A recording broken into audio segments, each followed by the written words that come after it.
Across the globe, companies are stepping up big to make a difference for both people and the planet, and consumers are taking notice. In fact, they now view business as the most ethical and competent global sector, ahead of government and NGOs. That's according to the latest Edelman Trust Barometer. Surprised? Well, here's another eye-opener. A majority of consumers want even more societal involvement by business on the world's biggest challenges. While that's all great, expecting business to change the world without the help of like-minded partners is crazy talk. And what we all could use right now is a little less crazy.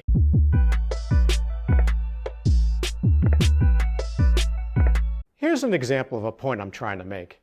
It's well within the power of, say, an airline to reduce greenhouse gas emissions.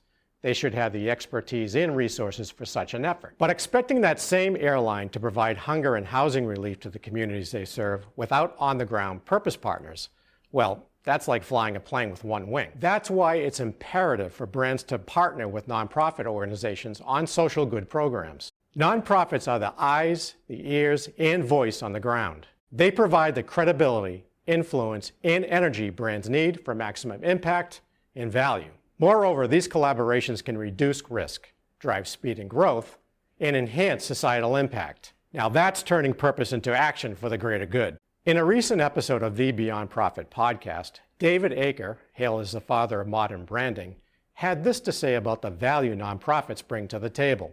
Well, there's two kinds of social programs. The internal program like Dove, Real Beauty, or Lifebuoy's Help a Child Reach 5, or Salesforce 1%, Pledge 1%. But the problem with an internal program is that they're hard to find.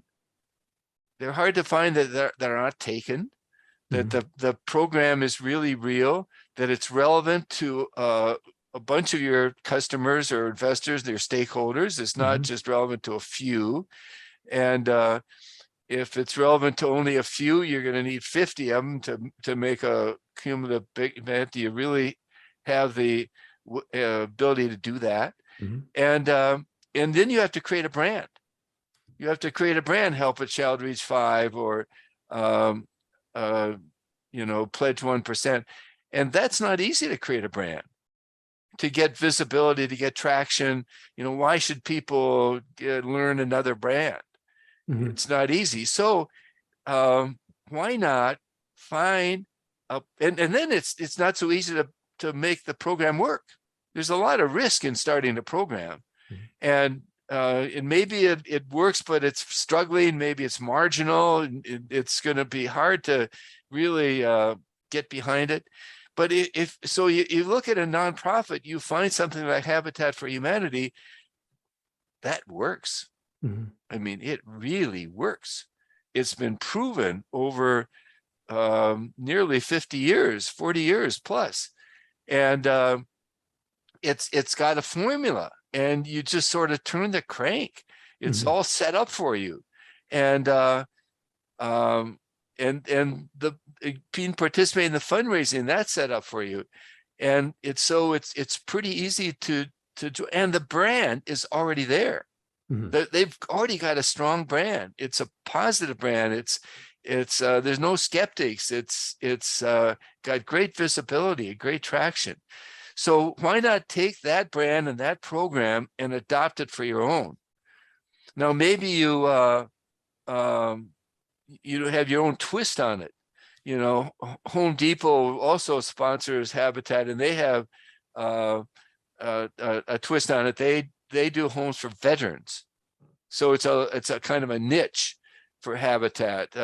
Thrivent has a brand called Thrivent Builds, so it's their Habitat brand, and it's got a few special twists. They have these action teams that are involved in it. They get a lot of donations and fundraising from churches that they have access to, and others don't. So you can adapt it to your own thing. Maybe you own the fundraising thing, like Avon Walk for Breast Cancer, but you have to find some way to connect the two, and that becomes your challenge. Not all brand nonprofit partnerships are created equal, of course. Some are short-lived, while others can last years. But the most successful ones meet an unserved need in a tangible, transparent, and measurable way. So if you're looking to better society with a nonprofit partner, consider these 5 tips. Number 1, do your homework. Finding the right nonprofit partner does take time and effort. You need to evaluate the organization's actions on the issue that you're trying to solve. It's also important to determine which nonprofit shares your purpose and value and brings a depth of expertise that your brand lacks. Are your combined financial resources and abilities enough to make a meaningful impact? If not, keep looking. Number 2, agree on expectations. Both parties must have a clear mission, vision, and value proposition as part of the overall strategy. Be sure to gain consensus on the goals and objectives of the partnership and establish action steps and a timeline for moving the initiative forward.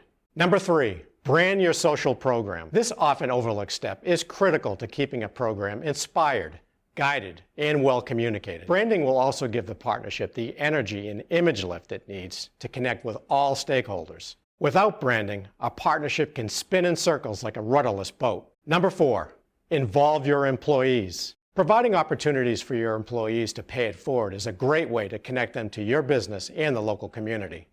In turn, they will become your biggest brand ambassadors. Just be sure to include employees with different backgrounds and diverse perspectives. Number 5, be clear on KPIs. The most fruitful partnerships provide value over time.